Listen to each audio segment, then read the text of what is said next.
A truck stops where the road turns to dust, and the driver will not look at the house. Folks don't linger out here once the light's gone, he says. Then the door slams, and the engine fades, and a boy is left standing alone in a field that is already going dark. Somewhere behind the ruined farmhouse, something is knocking, slow, patient, stubborn, like a heart that refuses to stop. It comes from a stable nobody has opened in years, a door wrapped in chain, a lock gone black with age, and carved into the wood beside a row of marks where someone once counted the days. A strange little sign, a broken horseshoe, 3 crosses, the same sign he has seen somewhere before, a long, long time ago, on the loneliest nights of his life. And whatever has been waiting in that dark has been waiting for him. The truck did not stop for long. The driver leaned across the seat and pushed the door open, and the cold evening came in all at once. The smell of cut hay gone sour, the damp of a field that had not been worked in a long time. A boy climbed down into it with a worn duffel bag in one hand, and not much else to his name. "This is as far as I go," the man said. He kept his eyes on the road ahead and would not turn them toward the dark shape of the farmhouse beyond the fence. "Folks don't linger out here once the light's gone. You'd do well to remember that." Then the door shut. The engine coughed, caught, settled into a rattle, and the truck pulled away in a slow curl of gravel and red dust, its 2 taillights shrinking smaller and smaller down the empty road, until the dark swallowed them whole. The boy stood alone. His name was Caleb Hart, 18 years old, though something in his face looked older than that. Faces get that way when they have spent a long time waiting for things that never quite arrive. He watched the road until there was nothing left on it to watch. Then, slowly, he turned toward the farm. It rose up out of the dimming field like something that had simply stopped trying. The house sagged at the shoulders. Its porch dipped low in the middle, the way a person's chest dips when the breath has gone out of them and not come back. The windows were dull with years of grime, and behind that grime was a darkness so deep it seemed, somehow, to be looking back at him. For a moment, the boy did not move at all. He reached into the inside pocket of his jacket, and his fingers found the envelope there. It was soft now, the corners gone round from how many times he had touched it on the long ride out. A thin paper thing. And yet, it was the only proof in all the world that he belonged to any place or any person at all. The wind moved through the tall grass around his knees. It made a sound like whispering, like a great many small voices, all of them too far off to understand. He started up the lane. The gate hung open on a single bent hinge. A mailbox leaned beside it, its little red flag drooping low like a tired hand that had given up waving. There were no other houses anywhere in sight. No lights, only the field and the long, low shape of a barn behind the house, and a sky going the slow purple of a bruise that would not heal. The boy had grown up surrounded by other children, a place full of long rows of beds, of bells that rang on the hour, of lights that came on at the same minute every morning and went out at the same minute every night. There was always someone there to count the heads in a room, always a clipboard somewhere with his name written on it among the others. It had not been a home, but it had been the closest thing to one that he had ever been given. And that, he had learned, was a different thing entirely. A place can hold you without ever once being yours. Then, one ordinary morning, a letter had come. A plain, pale envelope addressed in a careful, old-fashioned hand. Inside it, a few folded papers and a single key. The papers said that a farm had been left to him, that two people he had never met, never spoken to, never once seen across the length of a room, had decided, somewhere near the end of their lives, that whatever small thing they still owned should pass to him. Grandparents. The word had sat strangely in his mouth, like a coat handed down from a stranger, cut for a body that was not his. He had not known he had grandparents. In truth, he had not known he had anyone. The porch steps groaned under his weight, one after another, as if announcing him to a house that had not expected a guest in years.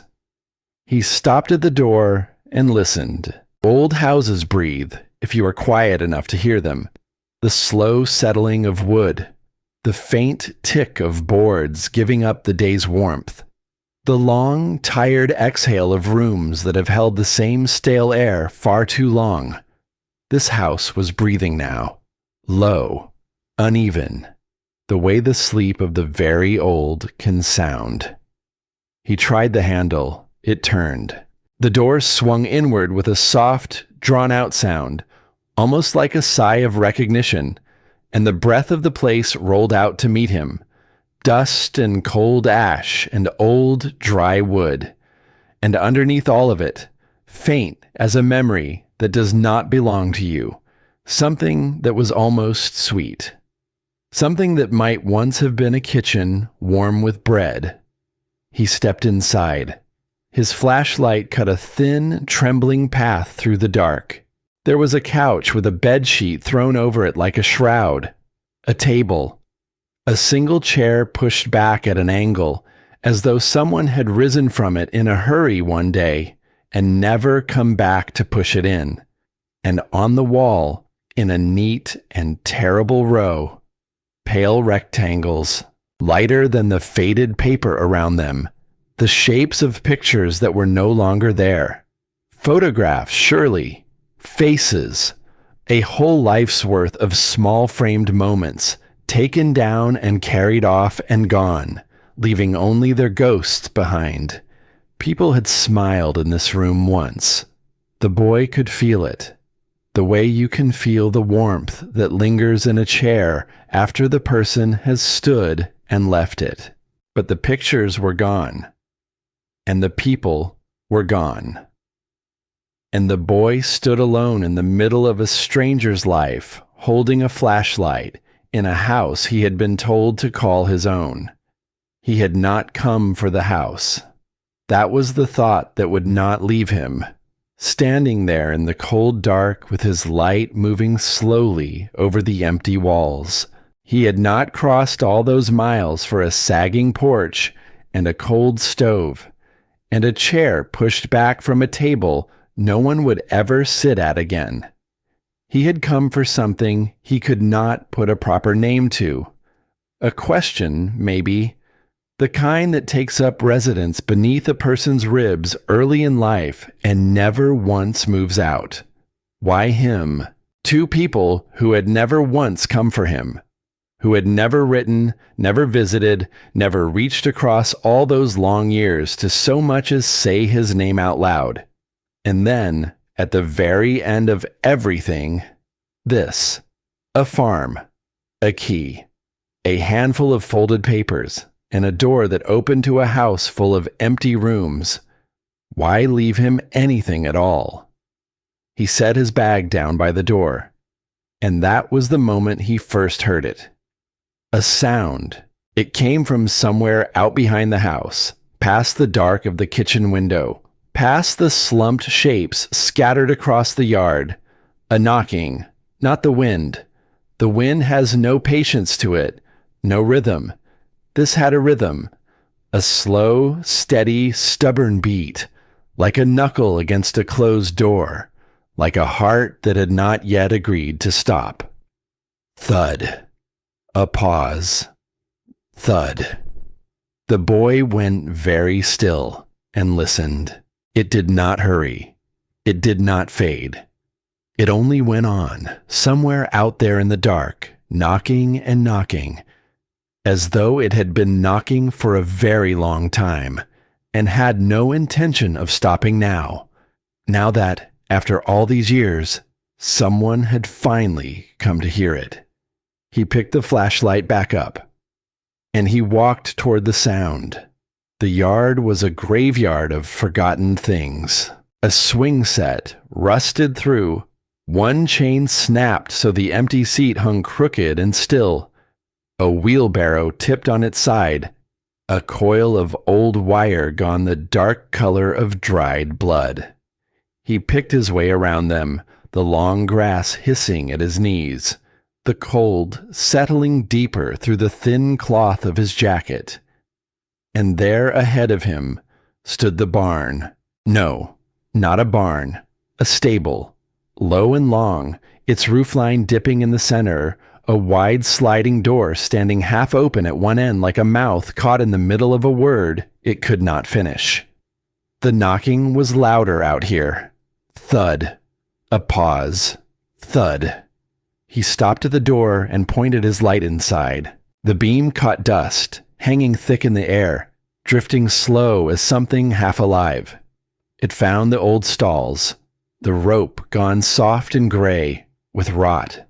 The long shadowed beams overhead where the dark gathered heaviest, and the smell rolled out to meet him.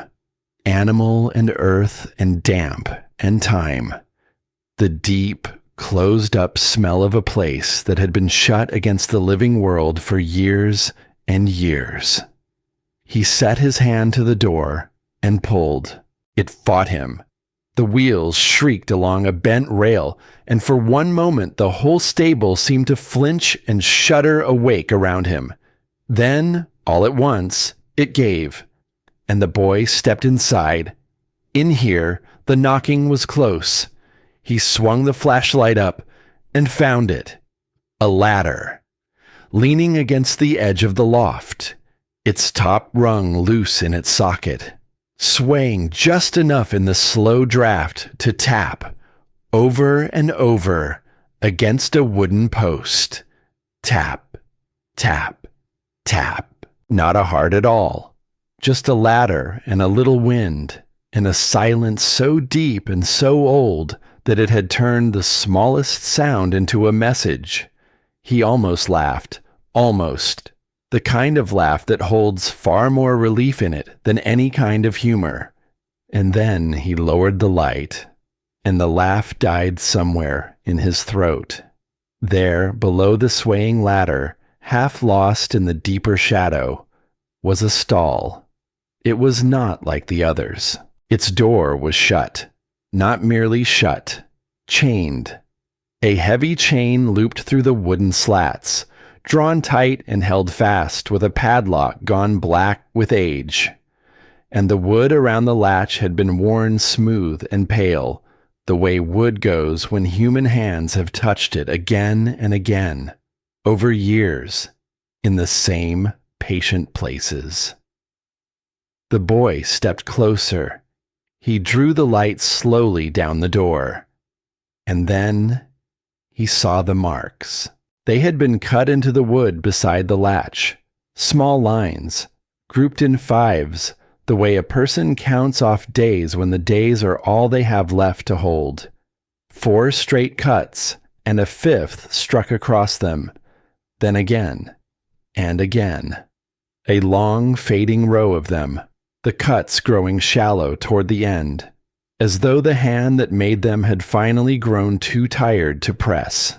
Someone had counted time in this place.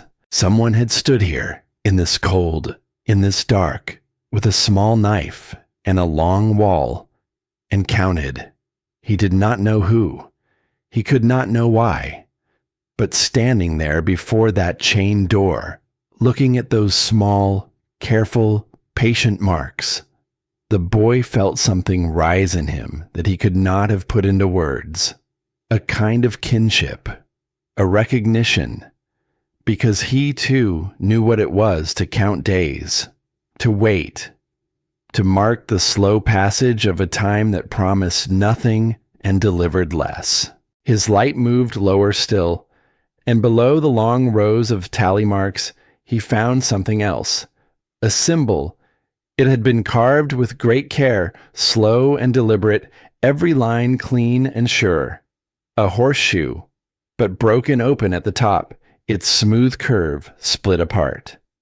And there, set inside the gap, were 3 small crosses, close together, as if whoever made them had been afraid to let them out from under the horseshoe's shelter.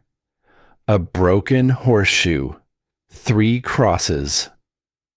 The boy went perfectly still. Because he had seen this before, there had been a chapel. At the place where the boy grew up, at the very end of a long and drafty hall, there had been a small chapel that almost no one ever entered. But the boy had, on the nights when the others were too loud, when the ache in his chest swelled up too large to sit quietly beneath.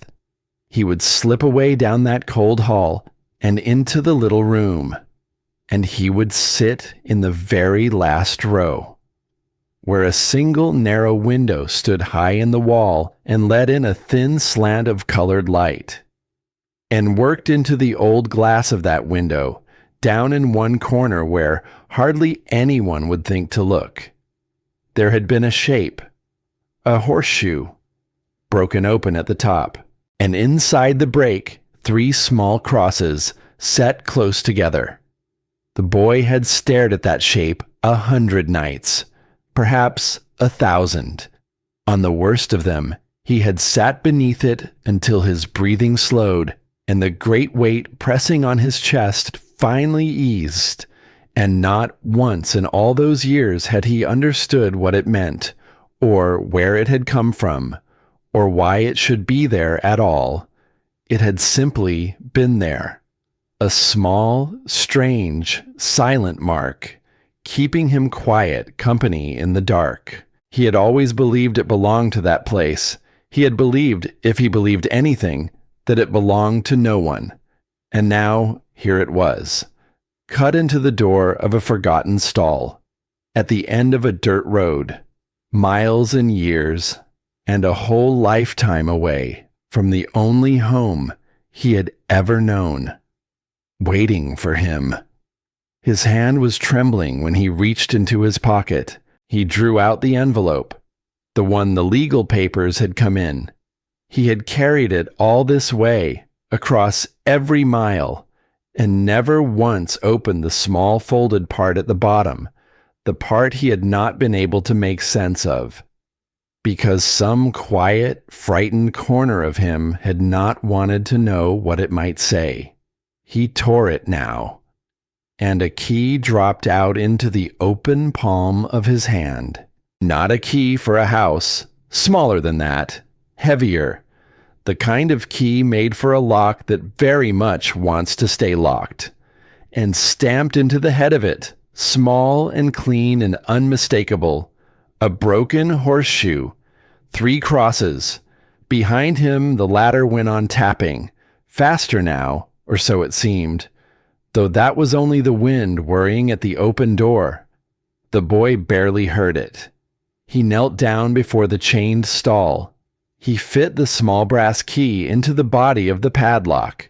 For a moment it would not turn, and his heart climbed straight up into his throat, and he thought, of course it would not be that simple. Nothing in the whole of his life had ever once been that simple. And then the lock gave, a small, dry click, the sound of years all at once letting go. The chain slid loose, link by heavy link, and pooled at his boots with a soft sound like falling water. The boy set both his hands flat against the door. He drew one slow breath, and he pushed. The stall door swung open onto a darkness deeper than all the rest. His light went in ahead of him. It was a small space, nearly empty. A few old tools leaned together in one corner. A horse blanket, stiff and gray with age, folded on a low shelf.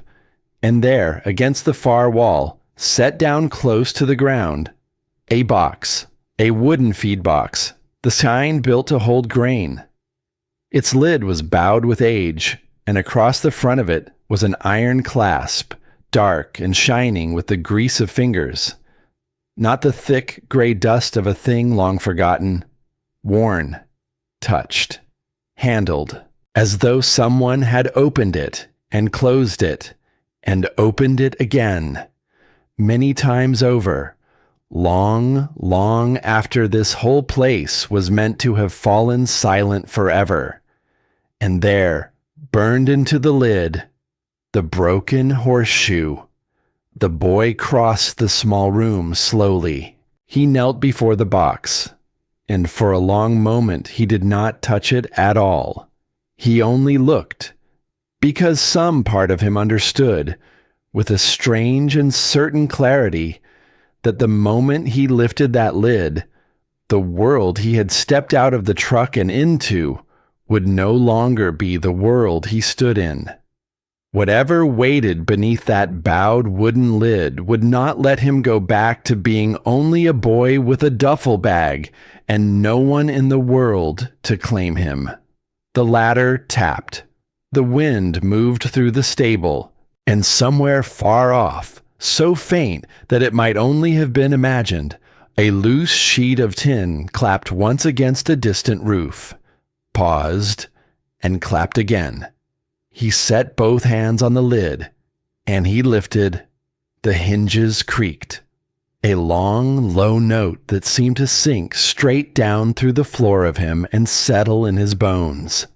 The first thing his light found was cloth, old burlap, laid neat and smooth across the top, the way a person lays a blanket over something they have loved.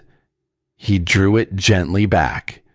Beneath it, straw, and beneath the straw, light.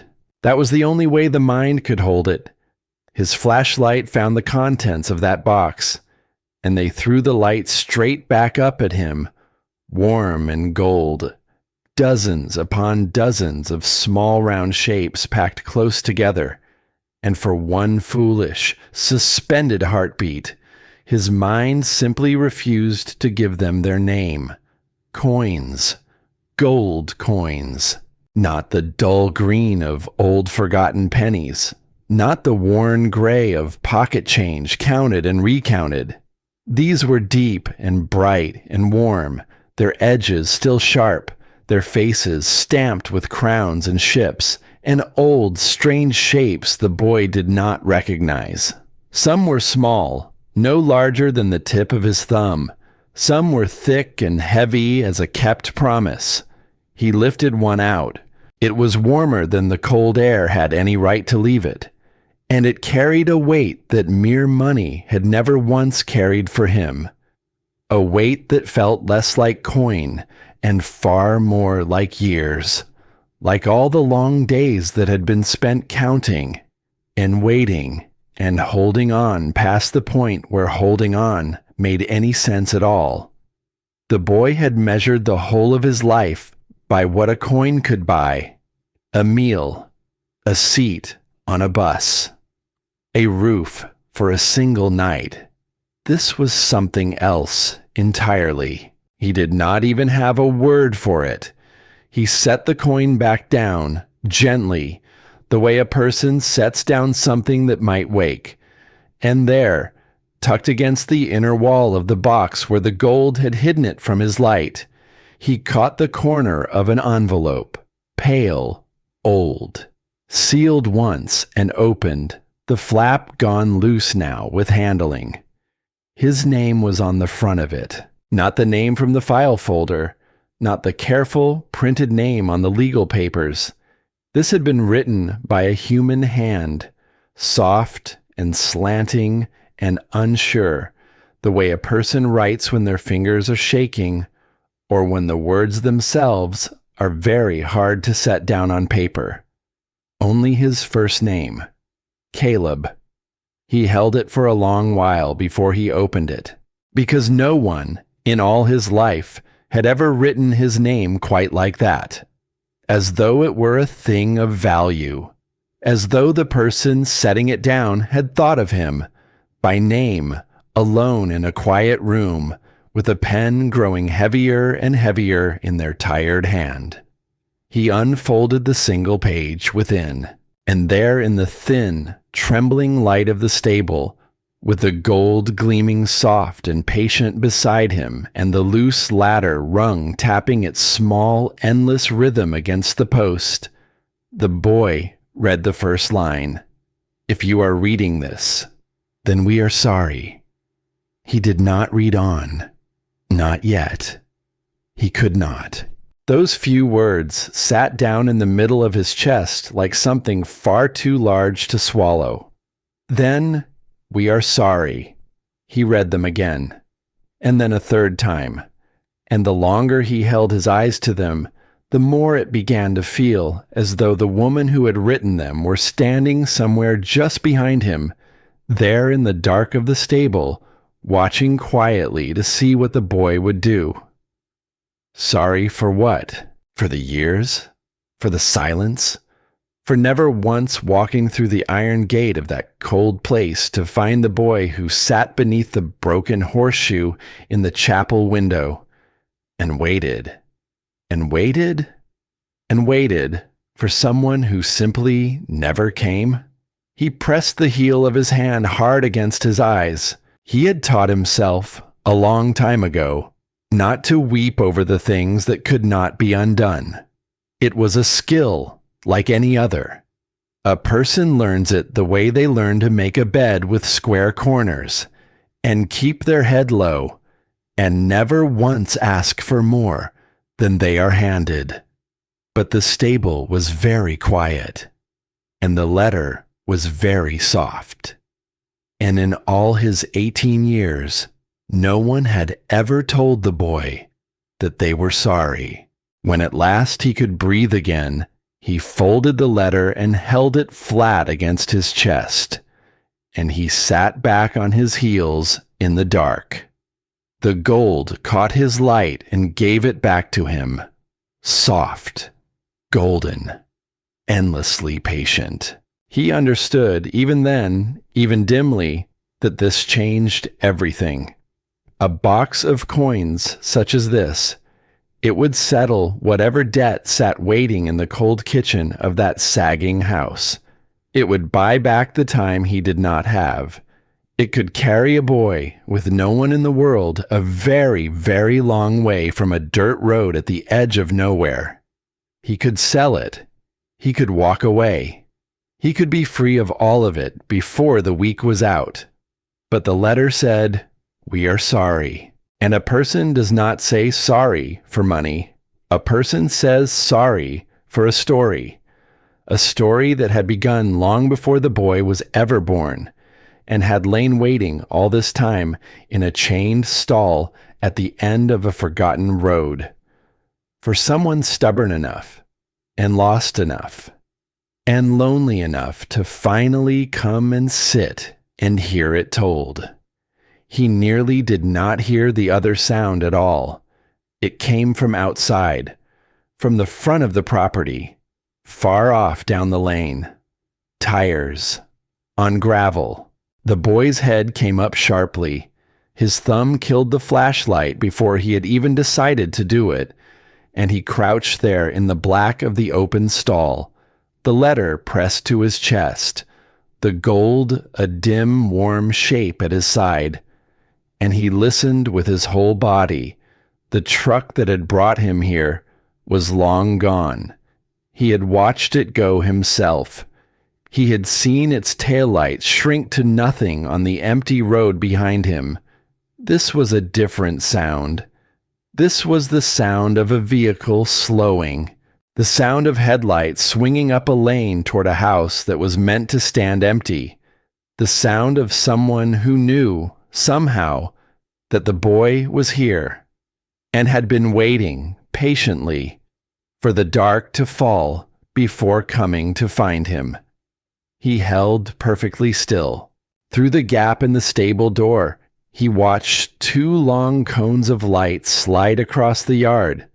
They touched the broken swing set. They lit the tipped wheelbarrow. They crawled along the side of the stable and stopped for one held and breathless moment against the very door behind which the boy was crouched. Then a car door opened and shut, and a voice came drifting across the cold night air, low and pleasant and entirely unhurried. The voice of a man who has never once in all his days doubted that the dark belongs to him. "Caleb," it called, almost kind, almost warm. "Caleb Hart, I do believe you and I have a great deal to talk about." The boy did not move. His hand closed around the single coin still resting in the straw, and around the soft folded letter at his chest, and around the small brass key still warm inside his fist. Out in the dark, gravel crunched beneath a slow and certain step, and somewhere just above him, soft and patient and without end, the loose rung of the ladder went on tapping against the post. Tap, tap, tap, as though it were counting down to something. As though the stable, after all its long years of waiting in the dark, had been holding one last breath for this exact moment, and had only now, at last, begun to let it go. The voice came again, closer now. "There's no need for hiding, Caleb. A man drives a long way out here. The least a person can do is come and say hello." The boy stayed low in the dark of the stall. His heart was a fist against his ribs. He breathed through his mouth, slow and silent, the way he had learned to breathe in a place full of other children when he did not want to be noticed. Footsteps moved across the yard, unhurried, the kind of walk that belongs to a man who has never once had to run for anything in his life.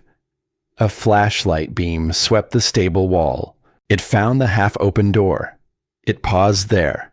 And then, with a long dry groan, the door rolled wider, and the cold spilled in, and a wedge of pale light fell across the straw not 3 feet from where the boy was crouched.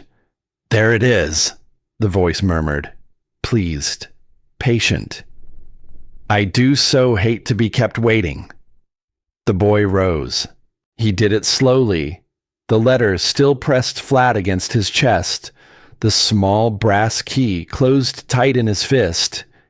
He stepped out of the stall and into the wedge of light, and he made himself stand straight, and he made his face go still. The man in the doorway was not what he had pictured. He was older, well-dressed, in a way that did not belong to a dirt road and a sagging fence, a coat that had cost more than everything the boy owned, a face that had been handsome once and had aged into something smoother and colder, like a stone worn down by a slow and patient water. He smiled when he saw the boy. It was a good smile. That was the worst of it. It was the smile of a man who knew exactly how to wear one. "Caleb Hart," he said, "look at you. The very image of your grandmother around the eyes." The boy said nothing. "You don't know me," the man went on. "That's all right. I knew your family. A long, long time ago." He stepped inside, his shoes careful on the old boards, his eyes moving past the boy to the stall behind him, to the open box, to the soft gold glow inside it. "I see you've been busy. Who are you?" The boy's voice came out rougher than he meant it to, but it came out steady. That mattered. The man spread his hands as though the question pleased him.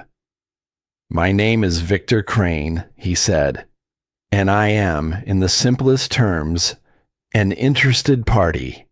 Your grandparents and I had business once. Old business. The kind that doesn't end just because the people who started it are gone. He took another step. The boy did not move back. This farm, Crane said softly, is about to be taken from you. You know that. The papers in that kitchen know that. A boy your age, no money, no people, no idea how any of this works. He shook his head, slow and sorrowful, a man grieving a thing that had not yet happened. You'll lose it inside the month, unless someone helps you.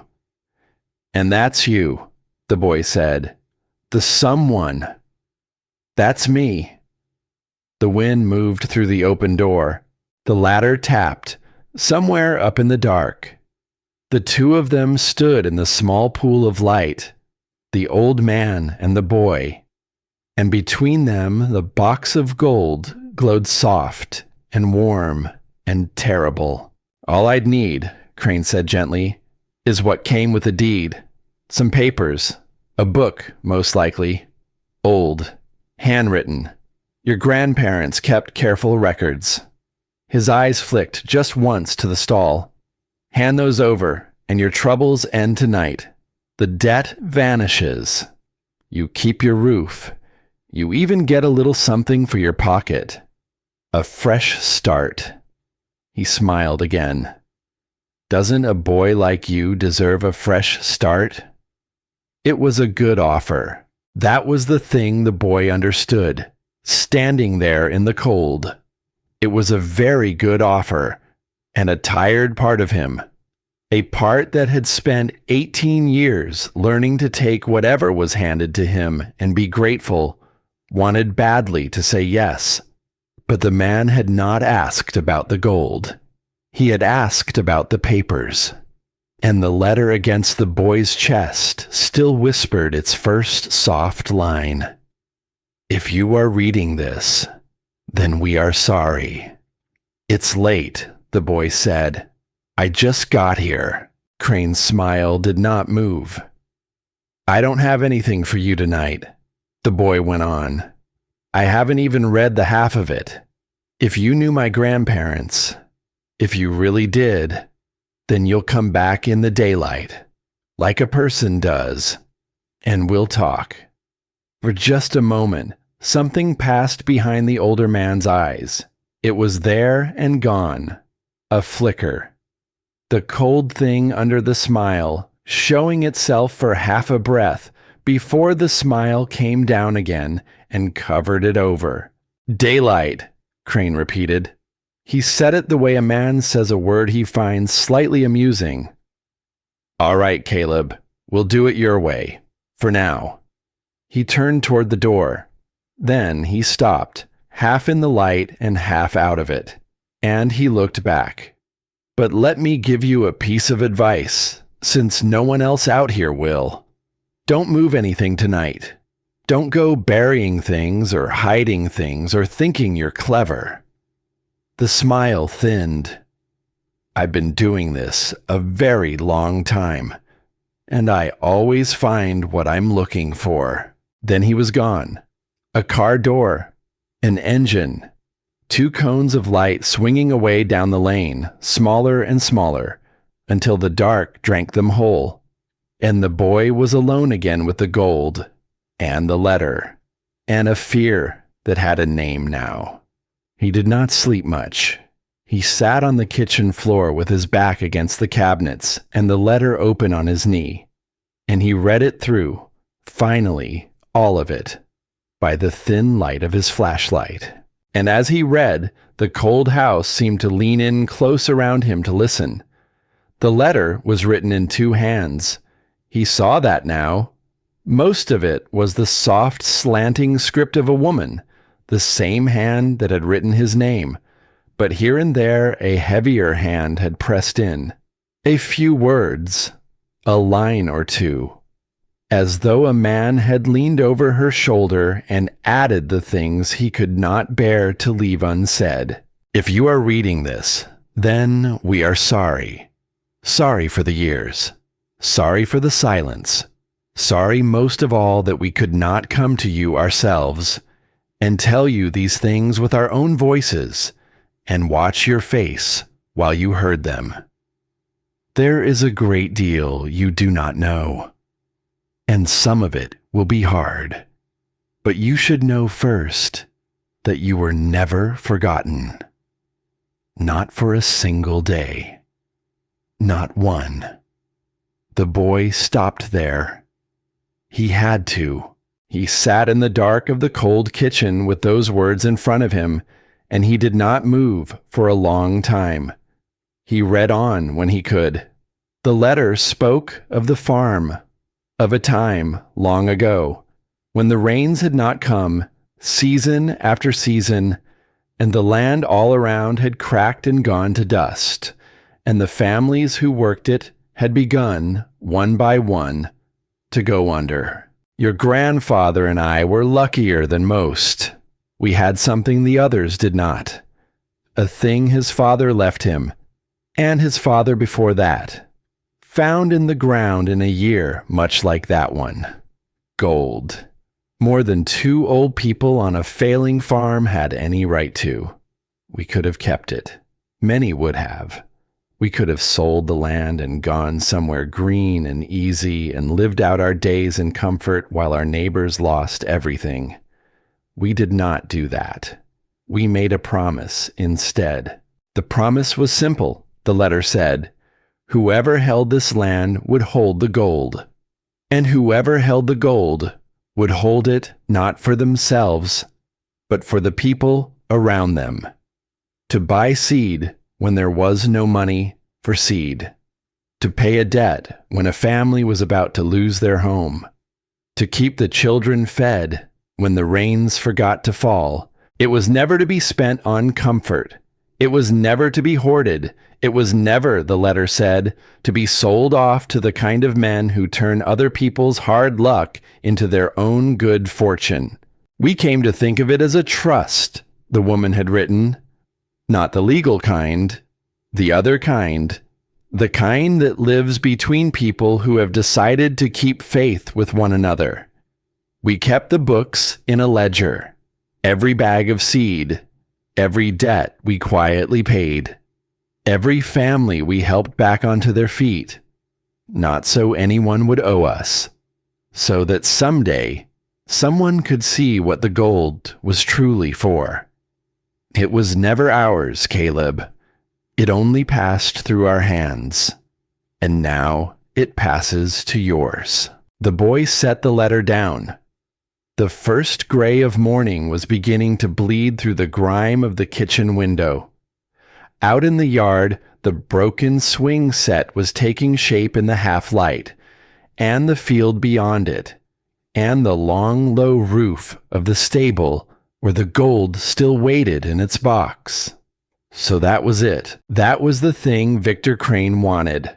Not the gold alone, the ledger, the book of names, the proof of what the gold was and where it had gone, and who out here in this quiet country still carried, somewhere in a kitchen drawer, the memory of a debt forgiven. A man like Crane could do a great deal with a book like that. He could call the gold his. He could call the trust a fairy tale.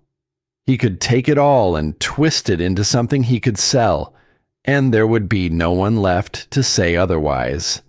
No one but a boy with a duffel bag and no people, and no idea how any of it worked. Unless the boy found the book first. He found it where the letter told him it would be. There was a line near the bottom, in the heavier hand, the grandfather's hand. The book is not in the house. A house is the first place a man like that will look. It is where the rest of it waits. Follow the marks. Trust the sign. The marks. The sign. The broken horseshoe. The 3 crosses. The boy went out into the gray morning with the brass key in his pocket and the cold dew soaking through his boots, and he walked the fence line of the north field the way the letter said, and he looked for the sign. He found the first cross cut into the bark of an old tree, its skin peeling away in long curls. He found the second 20 paces on, where the ground rose into a low hump that no plow had ever dared to break. And he found the third on a fence post split and blackened, long ago, by some old strike of weather. And at the center of the three, a flat stone, set level with the grass.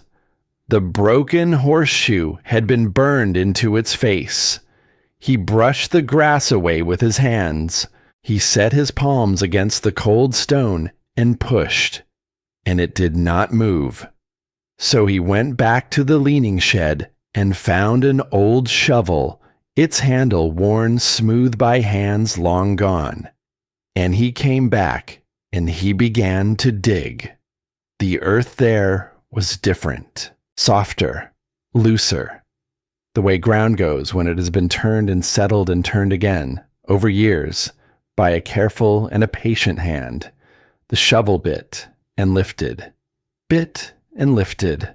the morning warmed by slow degrees, and the sweat ran down into the boy's eyes, and still he dug, because some things a person digs for even when their arms are screaming, because to stop would be to wonder forever what was down there in the dark.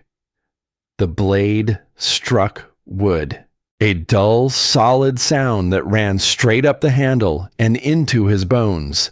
He dropped to his knees and clawed the last of the earth away with his hands, and there it was, the top of a chest.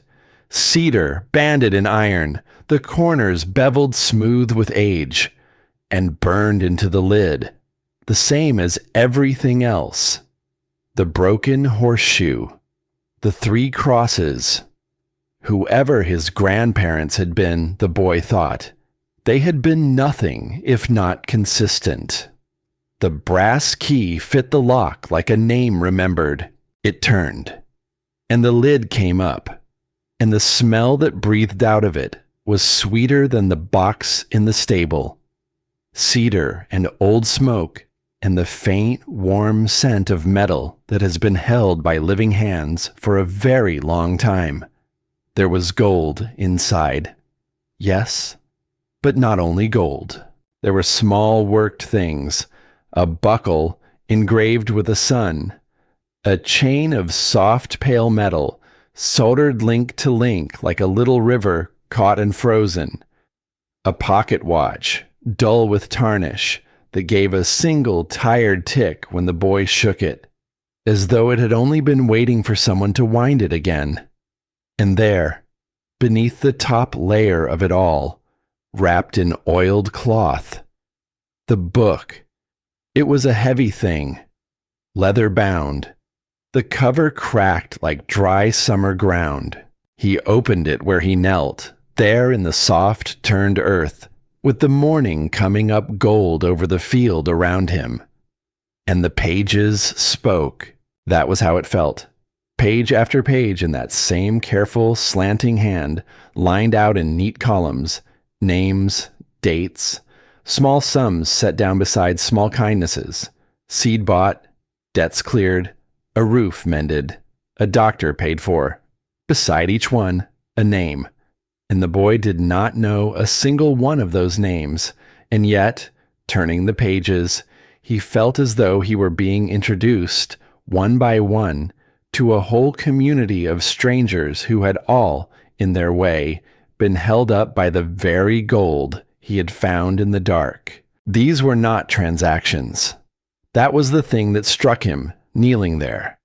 There were no interest rates, no terms, no signatures demanding repayment.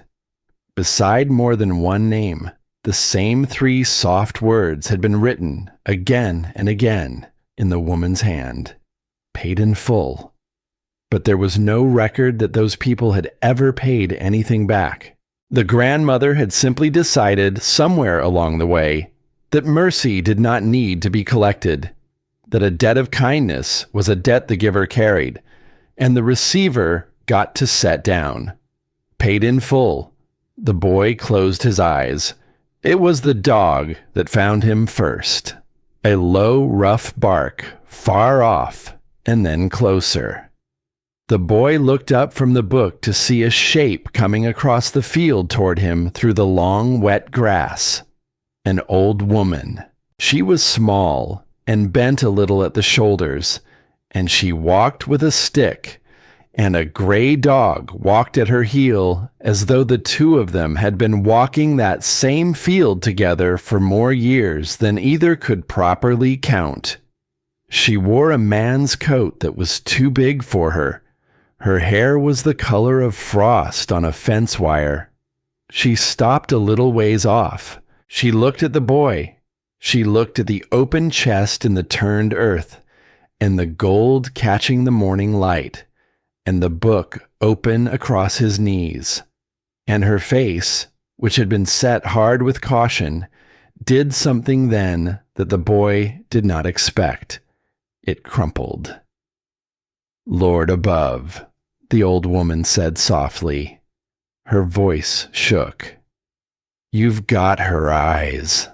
Her name was Della. She told him that, sitting on an overturned bucket at the edge of the hole while the boy knelt in the dirt, and the dog lay panting in the grass between them. "A widow," she said. She had lived down the road her whole long life, and she had known the people who built this farm, and she had thought, when the two of them passed, that the whole story had gone into the ground with them. "And then," she said, looking at the boy, "I see a light moving in the old north field at dawn, after all these years." She shook her head slowly. "I thought I was seeing a ghost." "You knew them," the boy said. It was not quite a question. "Knew them?" The old woman gave a soft, broken laugh.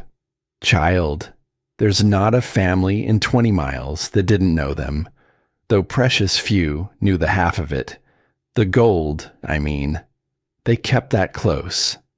Her eyes went to the open chest, and something moved across them. Old grief and old gratitude, all tangled up together. "But I knew, because mine was one of the families they pulled back from the edge in the bad years. We'd have lost everything. Everything. And one morning, there was seed on the porch, and the debt at the bank was paid, and no name on any of it." She wiped at her eyes with the back of one weathered hand. "That was them. That was always them." The boy looked down at the book in his hands, paid in full. "There's something I don't understand," he said. His voice was very quiet. "If they were like that, if they helped everyone, why did they never come for me?" The old woman went still. The dog lifted its head, and for a long moment Della did not answer. She looked out across the field, into the gold of the rising morning, and the boy watched her decide something. He watched her decide whether to tell him a kind lie or a hard truth. "You don't know," she said at last, softly, almost to herself. "You don't know what happened to your father." "I don't know anything about my father." The old woman closed her eyes. "No," she said. "I don't suppose they ever let you. That would have been the whole point." She told it slowly. She told it the way old people tell the things that hurt them, in small, careful pieces, with long pauses where the rest of the story has to be gathered up before it can be set down. The boy's father, she said, had been a good man once, a kind man, the kind who would have carried the trust on after his parents were gone, and kept the faith, and looked after the families the way they had. But there had been a man in those years, a clever man, from somewhere else, who had learned about the gold, who had wanted it, who had spent a long time circling the family the way a hawk circles a field, patient, certain, waiting for his moment. "Crane," the boy said. The old woman's head came up sharp. "You've seen him," she said. It was not a question. "Last night. He came. He wanted the book." Della's hand tightened on her walking stick until the knuckles went white. "Then it started again," she whispered. "Lord help us. It's all started again." She told him the rest, how the man named Crane had gotten his hooks into the boy's father, how he had used debts and threats and the slow, patient pressure that men like him know how to apply, until the father had been backed so far into a corner that he could see only one way out. He could not protect the gold. He knew that. Crane was too clever, too patient, too willing to wait. But he could protect the one thing Crane did not yet know to want: his son. "He took you away," Della said. Her voice broke on the words. "He carried you off in the night to a place where that man would never think to look, a place full of children, where one more little boy with no name to speak of would never be noticed. And he left you there." The old woman was weeping now, openly, the tears running down into the deep lines of her face. "Not because he didn't want you, child. Because it was the only way left to keep you safe. He gave you up to save you." The boy could not speak. The morning had gone very bright around him and very far away. "Your grandparents," Della went on when she could, "they found out where he'd put you. Years later, after your father was gone." She wiped her face. "And they wanted to come. Oh, how they wanted to come. I sat in that kitchen with your grandmother more times than I can count, and watched her cry over you, a boy she'd never held." "Then why didn't they?" The words came out of him cracked and raw. "Why didn't they just come?" "Because that man was watching them." Della said it gently, but she did not look away. Crane never stopped watching this family. He knew about the gold. He was only ever waiting. And your grandparents understood that the moment they reached for you, the moment they led him to you, you'd be in the very danger they'd given you up to spare you from. She reached out then. She laid one old, trembling, weathered hand over the boy's where it rested on the open book. "So they did the hardest thing two people ever did," she said. "They stayed away. They loved you from across the whole length of the world, and they never let you see it, because letting you see it might have cost you everything. And they waited. They waited until the only safe way to reach you was to be already gone, to leave you the farm and the gold and the truth, in a letter you'd only find after they could no longer be used to hurt you." The boy looked down at the chest, at the gold, at the book of names, at the soft, worn pocket watch that had given its single tired tick, as though it had been waiting all this time for a hand to wind it. And the whole shape of his life turned over in the morning light and showed him its other side. He had spent 18 years believing he belonged to no one, that he had been set down in a place full of strangers and simply left there, the way a thing is left when no one wants it. That the silence around his name had been the silence of people who did not care. It had not been that. It had never been that. The silence had been love. The hardest kind there is. The kind that gives a thing up and stays away and weeps in a cold kitchen over a boy it cannot hold. All so that boy might one day be safe enough to learn the truth. He had not been forgotten. He had been protected. Every day. Every single one. By people who never once got to hear him say their name. The boy pressed the back of his hand against his mouth, and his shoulders shook, and the old woman did not say a word. She only kept her hand over his and let him. The gray dog rose and came and pressed its warm side against his arm. The sun climbed, and somewhere in the bright morning, a bird began to sing, the way they do, as though the night had never happened, as though grief were only one more thing the day was strong enough to carry. When the boy could breathe again, he wiped his face. He closed the book. He held it against his chest the way he had held the letter, the way a person holds the thing they have just understood they would die before they let go. "He's coming back," the boy said. "Crane," he said daylight. The old woman looked at him, and something hard and bright came up in her wet old eyes. "Then we'd best be ready for him," she said. But the boy was already shaking his head. "Not we," he said quietly. "You shouldn't be anywhere near this. He's dangerous. You said so yourself." Della laughed. It surprised him, that laugh.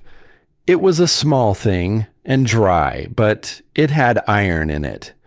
"Child," she said, "I am an old woman with a bad hip and a worse dog, and I have been afraid of a great many things in my life. But that man took something from this family a long time ago, and I have spent more years than you've been alive wishing somebody would stand up to him." She got to her feet, slow and stubborn, one hand on her stick.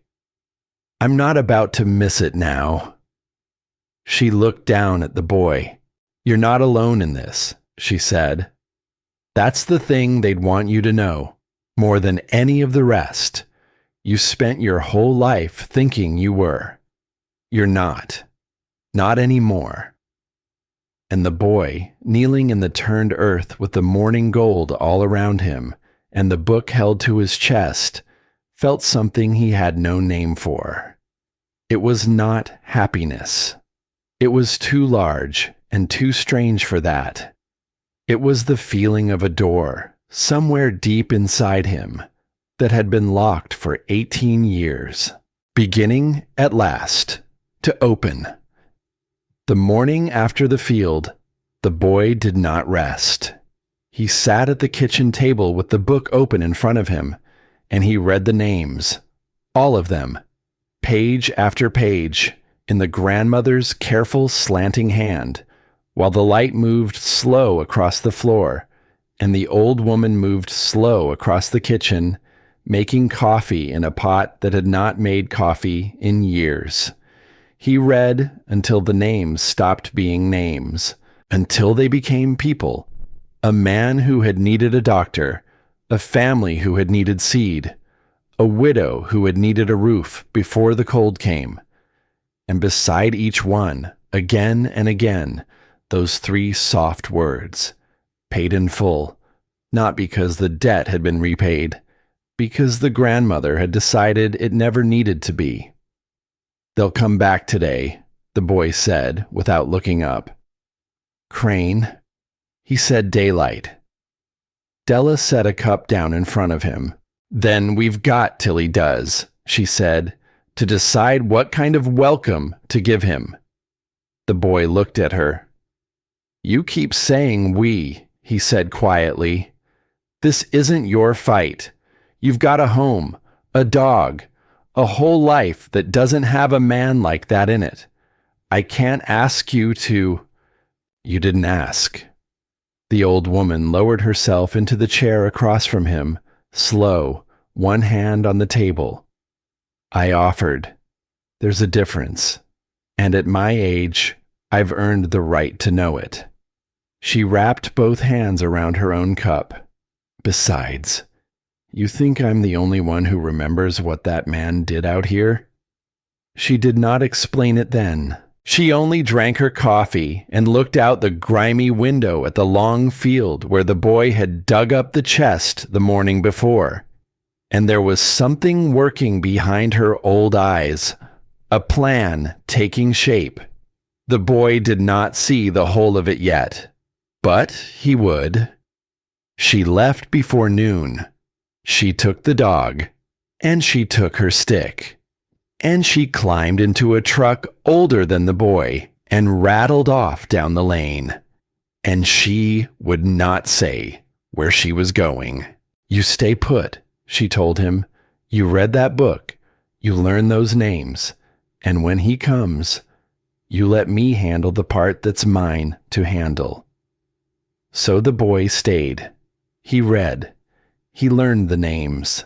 And the long, bright hours of the morning stretched out around the silent farm, and the heat came up off the fields, and somewhere a sheet of loose tin clapped against a roof, paused, and clapped again, the way it had the first night, as though the place itself were waiting.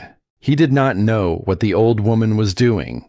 He did not know that she was driving from house to house down those long, dusty roads, knocking on doors that had not heard her knock in years, sitting at kitchen tables with people whose names were written in the very book on the boy's lap, telling them, one by one, that the family who had saved them was gone.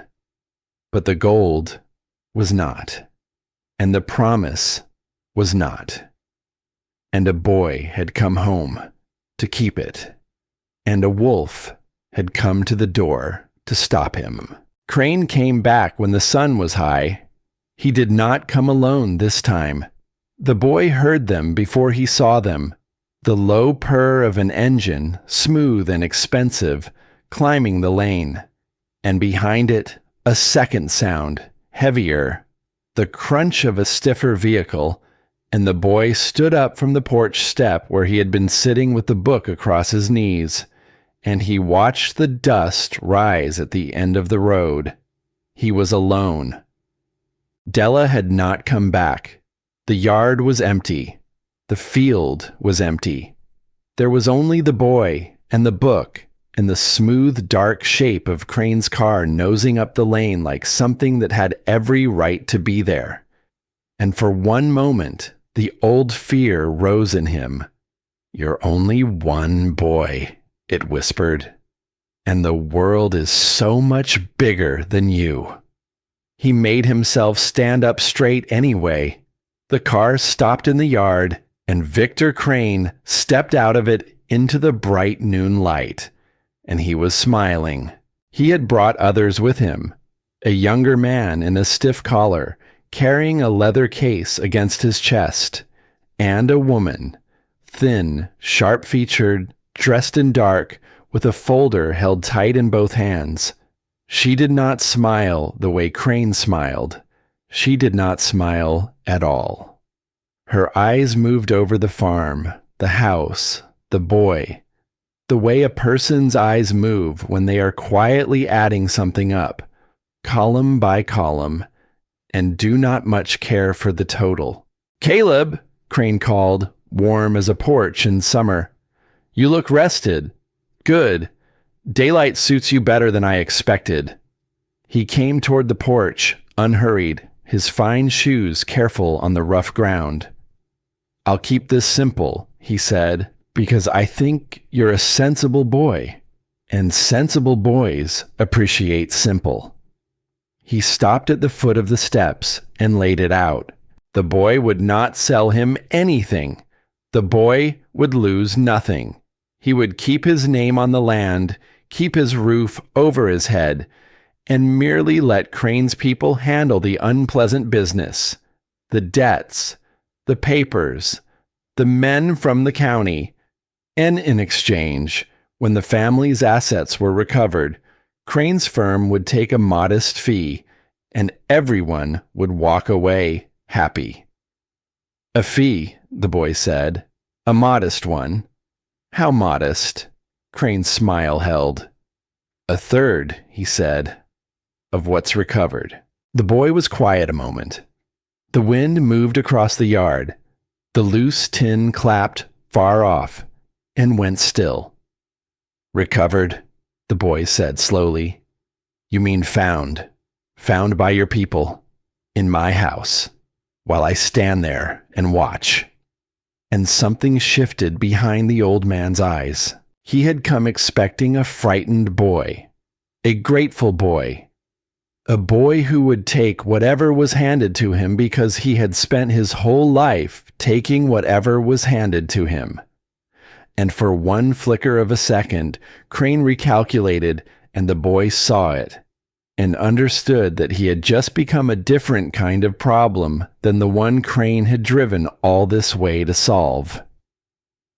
"You've been talking," Crane said. The warmth in his voice had not left, but it had gone thin, the way ice goes thin over moving water.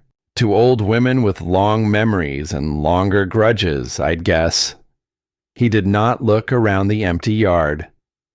"That's all right, Caleb. Stories are a comfort. I understand. A boy with no people, suddenly handed a whole history.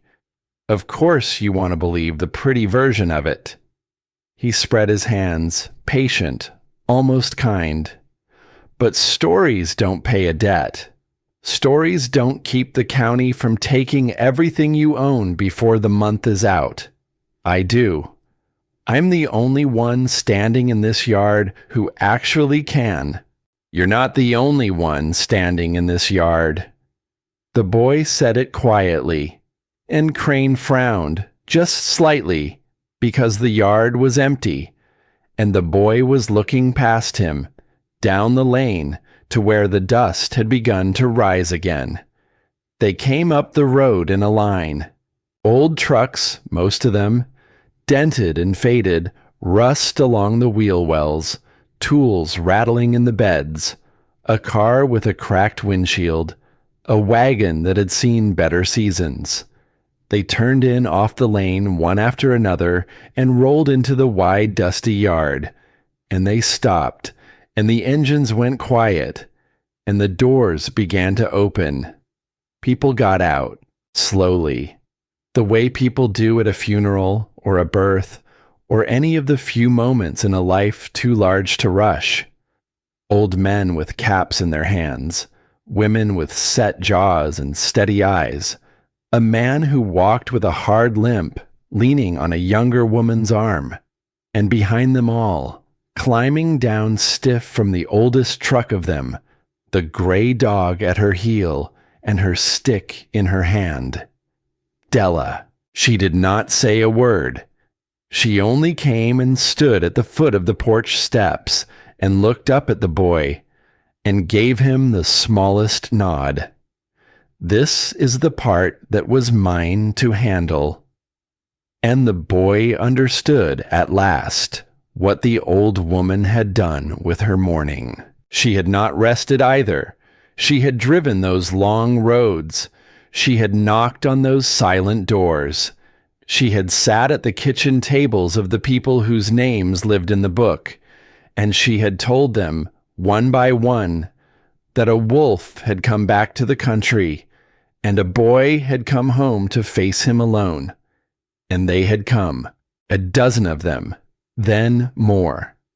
They spread out across the yard in a loose, silent half-circle, and they did not look at Victor Crane. They looked at the boy on the porch. And the weight of all those eyes was not a weight at all. It was the opposite. It was the strangest lightness the boy had ever felt, as though for 18 years he'd been carrying something heavy, and a great many hands had just, all at once, reached out to help him hold it. The limping man came forward first. He stopped a few feet from the porch and took off his cap and turned it slowly in his rough hands, and he looked up at the boy with eyes that were wet and steady all at once. "You don't know me, son," he said, "but I knew your grandfather." He cleared his throat. "There was a season my family was about to lose this leg of mine. Couldn't pay the doctor, and one morning the bill was just gone. Paid. No name on it. No note." He swallowed hard. "Took me 20 years to find out who'd done it. and by then the both of them were too proud to let me say thank you. He turned then, slowly, and he looked at Crane. I didn't drive out here for any gold, he said. I came to stand where I should have stood a long, long time ago. One by one, the others spoke. Not long speeches. These were not people of long speeches. A sentence each. 2 at the most. A woman with frost gray hair and a back straight as a fence post. Seed, she said simply. The year nobody had any. There was seed on our porch and a note that wasn't a note. Just 3 crosses drawn in pencil. We made it through on that seed.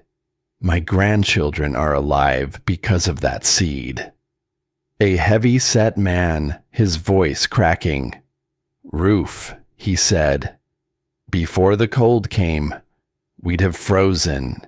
A young woman holding the limping man's arm. I wasn't even born yet, she said, but my whole family was because of these 2. I came because somebody has to remember for the ones who can't anymore. And every voice, when it was done, turned the same direction, toward the man in the fine coat, standing alone now in the middle of the yard, with his smile gone and his case carrier frozen halfway between the car and the porch. It was not a mob.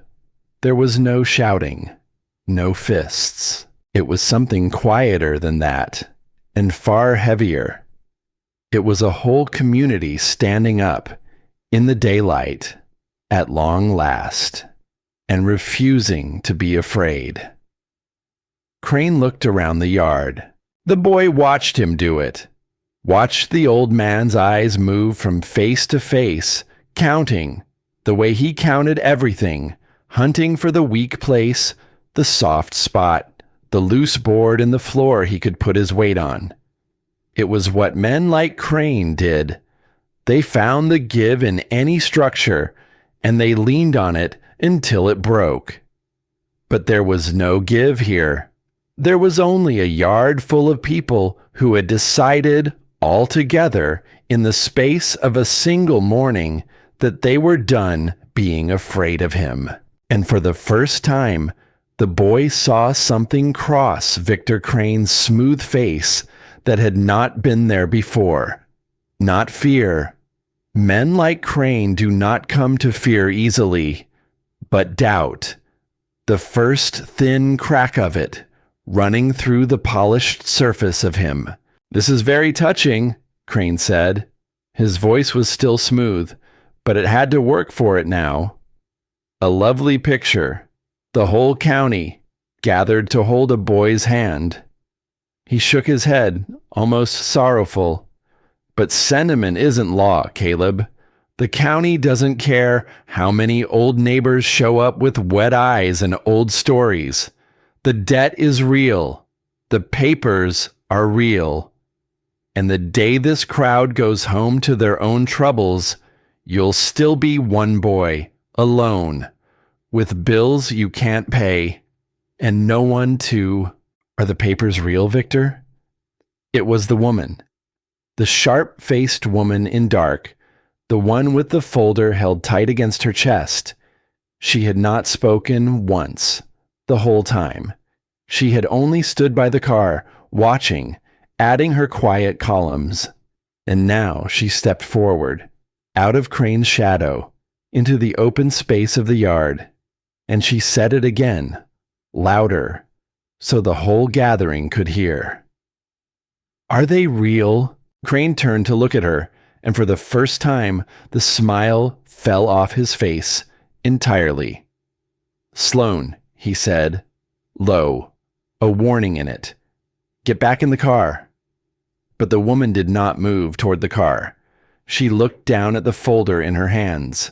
She looked up at the boy on the porch, and the old woman beside him, and the half-circle of weathered faces filling the yard.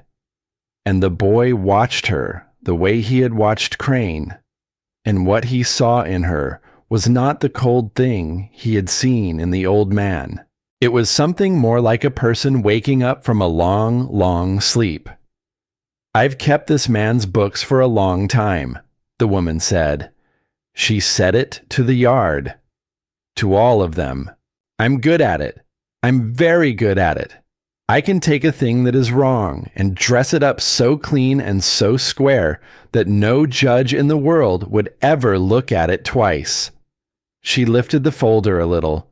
Her hands were shaking, just slightly. "And these papers are wrong. The debt he keeps talking about, the one that's going to take this boy's farm by the end of the month, half of it doesn't exist. He built it. Fees stacked on fees, charges for work that was never done. He raises a mountain of debt out of nothing but paper, and then he rides in, so generous, offering to save you from the mountain he built." She looked at Crane. "I helped build it," she said, "with these two hands, and I am done building it." The silence that followed was a living thing. Crane took a slow step toward her. "You signed those documents too," he said softly. The threat was bare now, no smile left to cover it. "Every one of them. Your name is right beside mine. You go down with me, Sloane. You understand that? You don't walk out of this a hero. You walk out of it an accomplice, looking for a softer chair." "Maybe," the woman said. And the boy heard something in her voice then that he recognized. He had heard it in his own chest the night before last, reading the letter on the cold kitchen floor. It was the sound of a person who has decided that being lighter matters more than being safe. "Maybe that's all I am," she said. "An accomplice with a guilty conscience and a soft chair to find. But there's a line your grandmother wrote in their book, son." She turned to the boy. "Della read it to me over the phone last night. I haven't slept since. Math without people is theft." Her voice broke on it. "I have spent my whole life doing the math, and not once in all those years did I stop to count the people. Well, I'm counting now, starting with this boy." And she held the folder out, not to Crane, to the boy. It happened fast after that. Crane saw the folder change hands. He saw the whole careful machine he had built, tipping slowly over in the dust of a yard full of witnesses. And the smooth thing in him broke all at once, the way thin ice breaks under a weight it cannot hold. He lunged. Not for the woman, for the book, for the leather-bound ledger the boy still held against his chest. The book of names, the proof of all of it.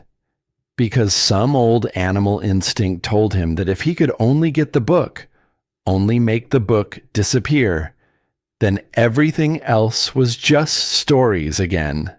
Just the word of a boy against a man with money and time and a long, patient history of winning.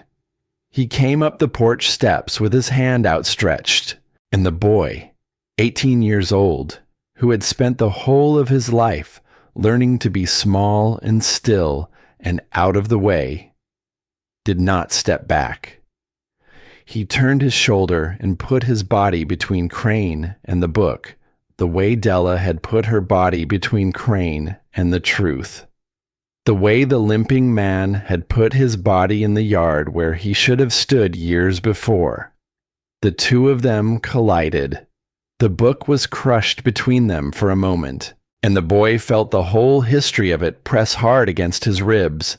The names, the mercy, the seed on the porch, and the doctor's bill paid, and the 3 soft words written again and again, paid in full. For one strange instant, with the old man's weight against him and his heel sliding on the edge of the step, the boy felt as though he could hear all of it at once, every voice in that book crying out together. Then his boot caught the lip of the step. The world tilted, and a small bright thing spun loose from his pocket and out into the noon air. A single gold coin. It turned once, catching the high white light, and it fell down through the narrow gap between two old porch boards into the dark crawl space beneath the house, with a small musical sound that, in the sudden ringing silence, every single soul in that yard heard. Everything stopped. Crane froze, half over the boy, his hand inches from the book, and the boy, looking up into his face from so close, watched him calculate it. Even then, even with everything coming down around him, he watched the old man's eyes flick toward the gap in the boards, toward the dark beneath, toward the one coin lying somewhere down there in the cool earth. And the boy understood, in that single frozen instant, exactly who Victor Crane was. Because there was a yard full of people watching him. There was a woman holding out the proof of his crimes. There was a boy beneath him and a whole community around him, and the entire careful structure of his life folding in on itself in the dust. And the only thing Victor Crane could look at was the coin. One coin, fallen into the dark, and the want of it pulled at him so hard, so nakedly, that for one terrible breath he looked as though he might let go of all the rest of it and crawl beneath that porch on his hands and knees in front of every person there, just to close his fingers around a single piece of gold. That was the man. That was all he had ever been. A hunger that could never be filled. Dressed up in a fine coat and a good smile, and the boy felt the last of his fear of him simply let go. The way the chain had let go in the stable, the way the lock had given, a small dry click somewhere inside, and a thing held tight for a long time, finally falling loose. The boy stepped back, steady now, and he straightened up, and Crane straightened with him, and the two of them stood face to face on the porch step. "You want it?" the boy said. His voice was quiet, but it carried clear across the silent yard. "Go on," he said. "It's right there, under the boards. One coin." He did not move toward it. "That's the difference between you and them." He tilted his head toward the yard, toward the weathered faces, toward the limping man and the gray-haired woman, and the widow with her stick, and the woman holding out the folder. "Every one of these people got handed gold once," the boy said, "when they were drowning, and not a single one of them ever crawled after it. They took only what they needed to live, and then they stood up, and they spent the rest of their lives trying to pass it on to the next person who was going under." He took a breath. "You've had 100 times what any of them ever saw," he said, "and you'd still get down on your knees and crawl under a stranger's porch for one more coin, in front of everybody." Crane's face had gone gray. "You don't know anything," he said. "You're a boy with a backpack and a head full of fairy tales." But it came out cracked. It came out small. "No," the boy agreed. "I don't know much. You're right about that. 2 nights ago, I didn't even know I had a family." He held the book a little tighter against his chest. "But I know this. The gold was never the treasure. They tried to tell me that in the letter. It took me 18 years and 2 long nights to finally understand it." He looked out over the yard. The gold was just the thing they used. A tool. The treasure was always this. People who show up. People who remember. People who drive through the dawn to stand where they should have stood. He looked back at Crane. You've been digging in the wrong place your whole life, the boy said. And you never even knew it. It was the woman, Sloane, who broke the stillness. While the boy was speaking, she had walked to the car with the cracked windshield, and she had taken something from inside it. And now she came back across the yard, holding it up so the whole gathering could see. A second folder, thicker than the first, worn soft at the edges, the way a thing goes soft when it has been kept a long time. It's all in here, she said. Her voice was steady now, steadier than it had been all day. Everything he ever had me build, the false debts, the padded fees, the other families he did this to before, in other places, under other names that weren't quite his. She looked at the boy. Your grandmother was right about the math. So a long time ago, I started keeping a second set of books, the real ones, for more years than I want to admit. I told myself it was insurance. She shook her head slowly. Turns out it was a conscience. I just didn't have the courage to call it that until today. Crane stared at the folder.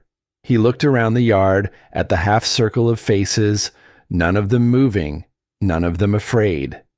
And he looked, last of all, at the boy.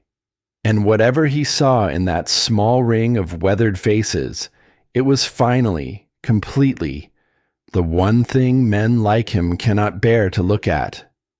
A wall with no loose board in it. He did not crawl under the porch.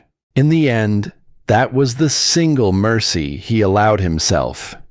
He drew himself up. He smoothed the front of his fine coat with both hands, and he set his face back into something like the smile he had arrived with, though it fit him badly now, like a coat cut for a larger man. You'll regret this, he said, to the boy, to the yard, to all of them. Sentiment is a poor substitute for money. When the bills come due, when the crowd has gone home to their own little troubles, you'll wish you had taken my hand while it was offered. He turned toward his car. You'll hear from me, through lawyers. This is a long way from finished. It's finished, Victor. It was Della. She said it almost gently. You just can't hear it yet, the old woman said. But the rest of us can. That little sound just now, that one coin falling through the boards. She lifted her stick and tapped it once, softly, against the porch floor. That was the sound of a thing ending. You spent your whole life listening for the sound of gold. You should have learned, somewhere along the way, to listen for that one too. Crane did not answer her. There was nothing left in him to answer with. He got into his car. The young man with the case scrambled in after him. The engine turned over, smooth and expensive, and entirely out of place in that dusty yard. The car backed around in a slow arc and rolled down the lane, and a dozen weathered faces watched it go in complete silence. And not one of them said a word until the dust had settled and the road at the end of the lane was empty once more. For a long moment, the whole yard simply stood there.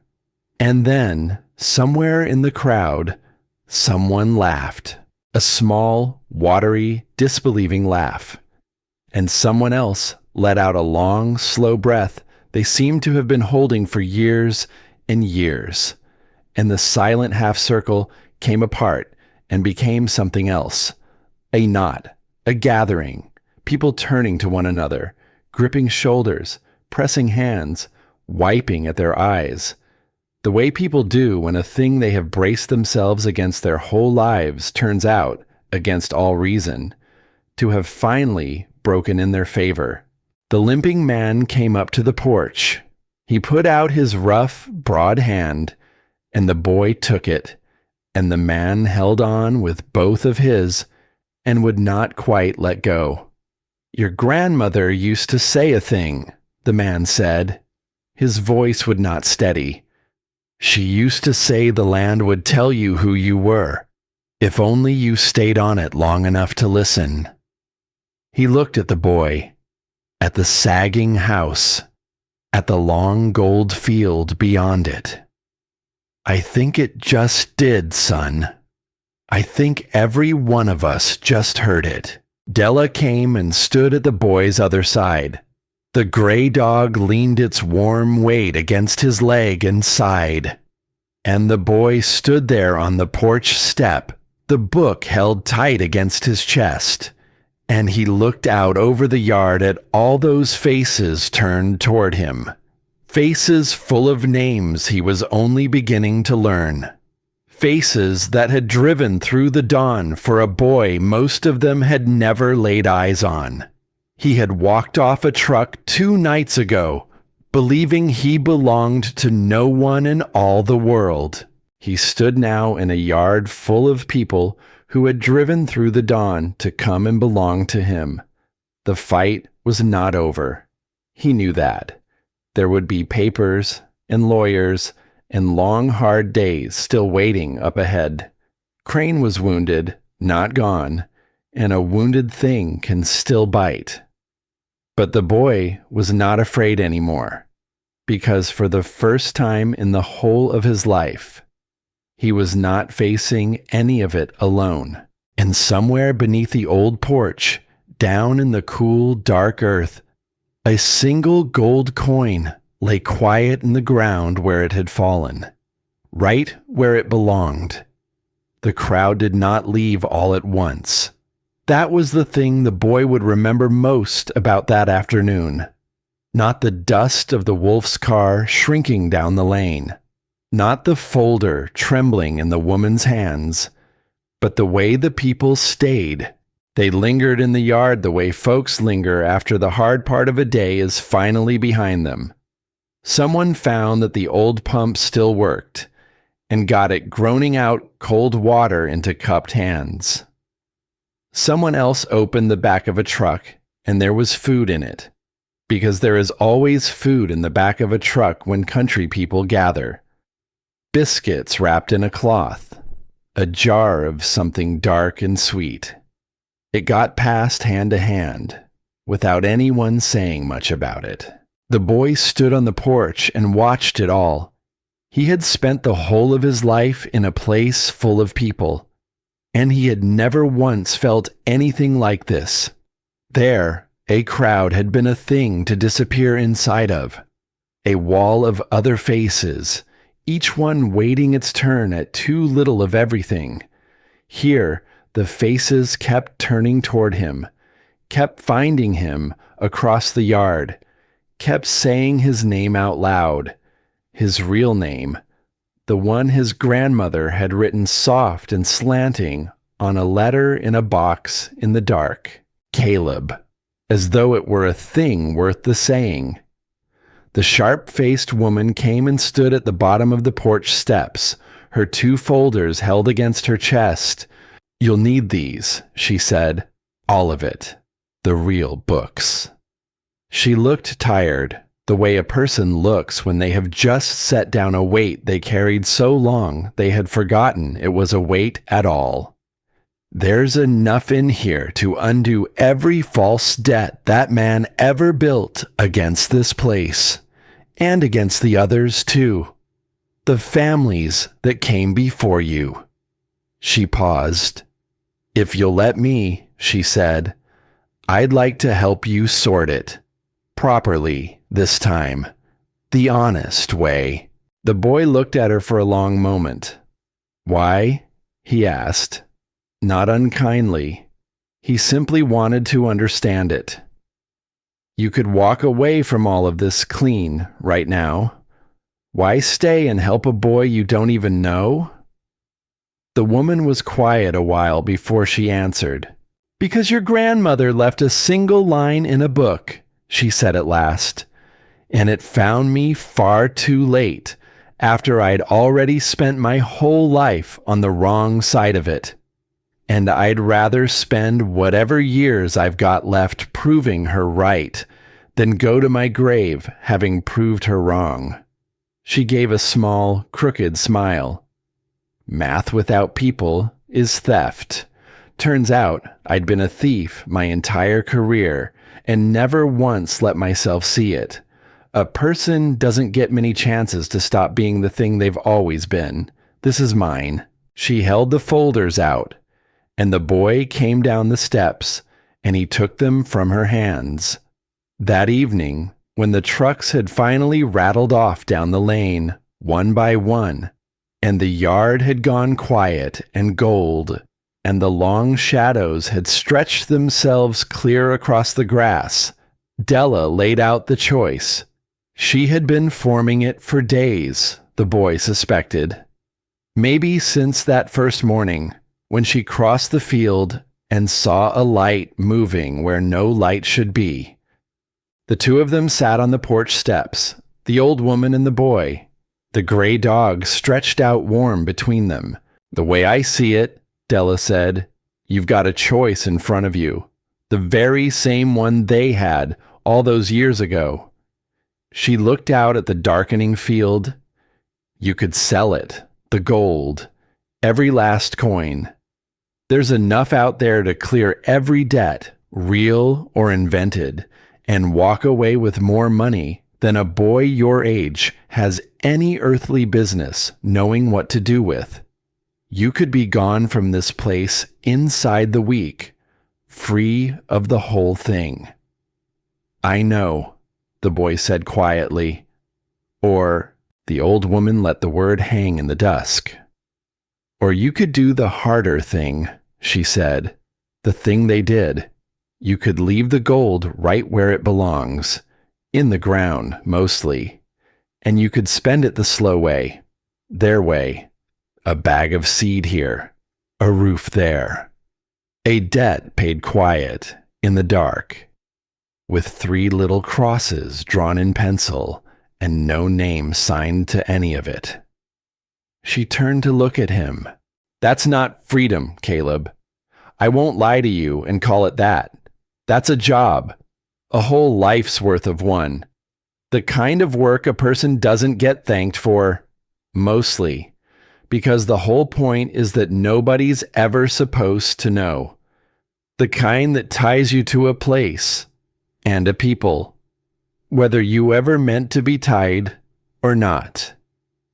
The boy looked out at the field too, at the dark hump of ground where the chest had waited all those years, at the long, low shape of the stable holding its breath in the half-light, at the sky going soft and purple, the way it had the very first night, when he had stood alone on the road and watched a truck shrink down it until the dark drank it whole. "They did the harder thing," he said. "They did. And it cost them everything." "It did." The old woman nodded, slow. "It cost them this farm in the end. It cost them their easy years. It cost them you, child, for a long, long while. The hardest cost of all." She reached over and laid her old hand on his. "But here's the thing they understood, and it took me my whole life to learn it. The things it cost them, those weren't the treasure either. The treasure was what they bought with all that cost. A whole country full of families who made it through the bad years. A boy who came home, in the end, to a place that had been waiting for him the whole time." She squeezed his hand. "They didn't lose everything, Caleb," she said. "They spent it. And there is a whole world of difference between those two words. A person could spend a lifetime learning it. Most never do." The boy did not sleep that night, but it was a different kind of not sleeping than the first night had been. That first night, the not sleeping had been fear and grief and a fortune glowing terrible in the dark. This was something quieter, something almost like prayer, though the boy did not have a word for it. He sat at the kitchen table with the lamp lit and the book spread out before him, his grandmother's old ledger, the 2 folders the woman had left. And he read until the dark outside the window began, by slow gray degrees, to soften toward morning. He read the names. He read the false debts and the real ones, set side by side. He read what was owed and to whom, and how little of it had ever been true. And somewhere in those long hours, the boy made his choice. He did not say it aloud. There was no one there to say it to. He only felt it settle into him, the way the lock had settled in the stable. A small, dry click, a thing held tight for a long time, finally falling into its place. He was not going to sell it. He was going to do the harder thing. The days that followed were full ones. The boy had thought, on that first night, that 2 weeks was nothing at all, that a debt and a deadline would swallow him whole before he had even understood what he stood to lose. But it is a strange thing, how much can change, how much weight a person can carry, when they are no longer carrying it alone. The woman, Sloane, was as good as her word. She came back day after day with her sharp eyes and her honest columns, and she sat at that kitchen table and pulled the false debt apart, thread by thread, until what was left was a small and honest number, the kind a boy could look at without his stomach dropping. And then a few of the gold coins went quietly off to a dealer in a town far enough away that no one there knew the boy's name, sold for a fair price, with a proper receipt, exactly the way the grandmother's letter said such things ought to be done. Only enough. Only what was needed. The debt got paid. The deadline came, and then it went, and the men from the county did not take the farm, because there was nothing left for them to take. And the rest of the gold, the great heavy patient weight of it, stayed down in the ground, right where it belonged. But the boy did not let it lie idle. That was the part Della watched with the most quiet satisfaction. Because the boy, it turned out, had read his grandmother's ledger more closely than anyone had guessed. He had learned not just the names in it, but the way of it. The way mercy had moved through that country, quietly, for all those years. And he began to move it again. A family down the road was about to lose a barn. The boy never said a word to them. There was only, one gray morning, a stack of new lumber sitting on their land, and a bill at the supplier paid in full, and no name on any of it. Just 3 small crosses, drawn careful in pencil. A widow 2 roads over had a roof going soft. The roof got mended. Not a soul ever knew by whose hand. A young man with a sick child and a debt he could not climb out from under woke one morning to find the debt simply gone, settled, and a note that was not quite a note, with no words written on it at all, only a horseshoe broken open at the top, and 3 small crosses set close together inside the break. The country began to whisper, not about a boy. The boy made sure of that. They whispered about a thing returning, a thing the old folks had believed died with the 2 who built the farm, the quiet mercy, the unnamed kindness, the hand that reached out in the dark, asked for nothing, and was gone before the morning was old. As though the very ground had begun, once more, to look after the people who lived and worked upon it. And the boy let them whisper. He never claimed a single word of it, because he had finally come to understand the deepest part of his grandmother's letter, the part she had not even written down, the part that lived in the silences between the names. The whole point was that no one should ever owe him anything. The whole point was the giving. It was Della who found the last thing.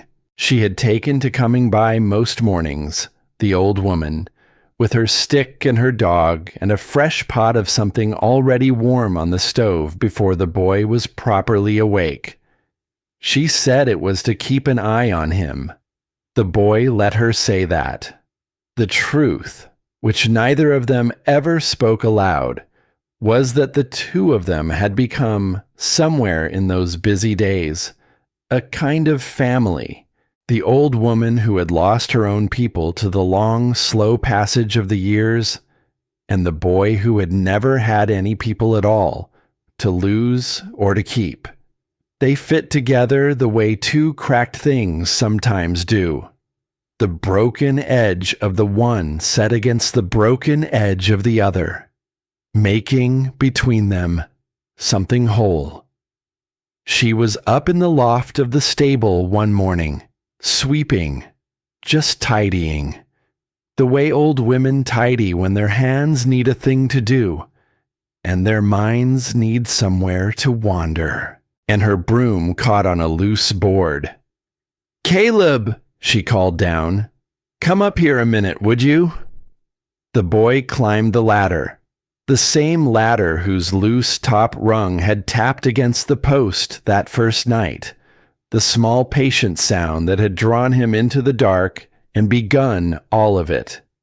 The rung did not tap anymore. He had fixed it himself. One of the very first things he did.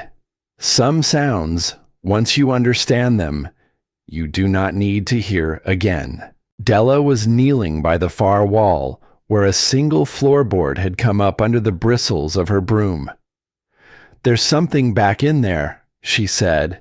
"My old hands won't reach it, but yours will." The boy knelt down beside her. He reached into the dark gap behind the board, and his fingers closed on a small wooden box. It was not like the others. He knew that the instant he lifted it. There was no gold in it. He could feel that at once. No heavy, cool clink of coin. It was light, almost nothing in his hands. And when he drew it out into the gray morning light of the loft, he saw that it was old and plain and worn smooth on the lid where a thumb had rubbed it over and over, the way a person rubs at a thing they hold often and think about more. There was no horseshoe burned into this one, just the smooth, plain wood, and the long, soft wear of a thumb that had touched it 1,000 times. He opened it there on the loft floor, with the old woman watching, and the dust drifting gold in the light from the high window. Inside there was no treasure, not the kind a person digs for, anyway. There were letters, a small bundle of them, tied with a faded string, and the boy untied the string with hands that had gone, somehow, very careful, and he unfolded the first one, and he began to read, and the whole shape of his life turned over one more time and showed him a face he had never once imagined it might have. They were not letters that had been sent. That was the first thing he understood. They bore no crease from an envelope.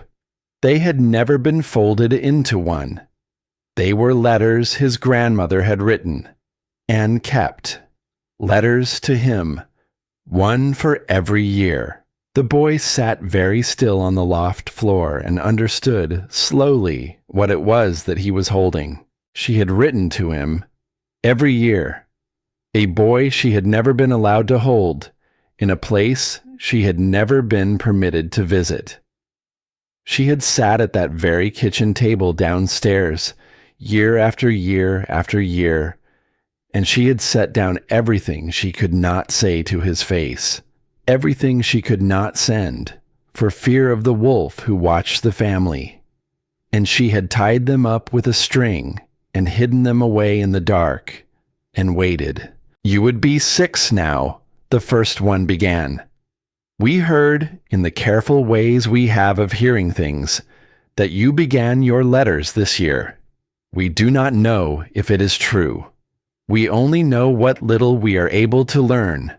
But if it is true, then somewhere tonight there is a small boy with our name learning to write it. And he does not know that far away 2 old people are so proud of him they can hardly draw breath." The boy's hands had begun to shake. He read on. "You would be 9 now," said another. "There was a hard winter where you are, a cruel one. We could not come. We could never come. But a person can send a thing if they are quiet about it, if they hide their hand.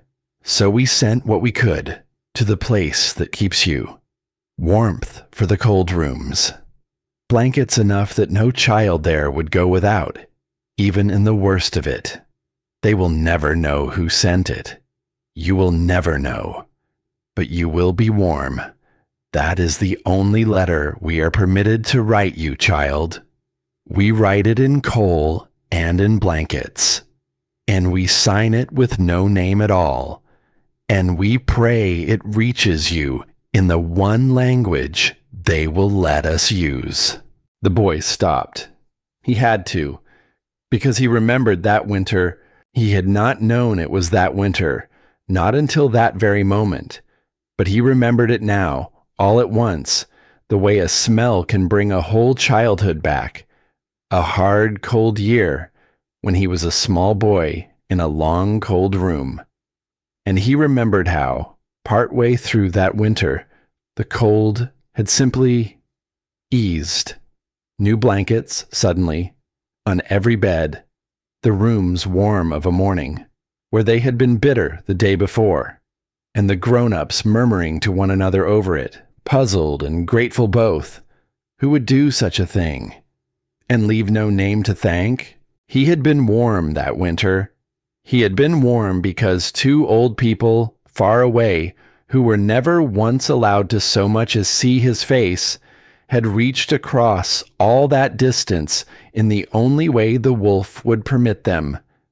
And they had signed it with no name, so that he would be safe, so that he would never know, so that the warmth would simply arrive, like weather, like grace, and ask nothing of him in return. Paid in full. He understood the words now. He understood them all the way down to the bottom. They had not merely loved him from afar. That was the thing that broke him, sitting there in the gold and the dust. They had been the seed on his porch, the roof over his head when the cold came, the debt paid quiet in the dark. He had been a name in their book the whole time, looked after by an unseen hand. The very thing he was only now, all these years later, learning to be for others. He had never once, in the whole of his life, been abandoned. He had been the most cared-for boy in all that country. He had simply never been allowed to know it. The boy wept then. He did not try to stop it. Not the way he had taught himself to stop it all those years in the long, cold rooms. He sat on the dusty floor of the loft, with the letters spread across his lap and the gold morning light pouring down through the high window, and he wept.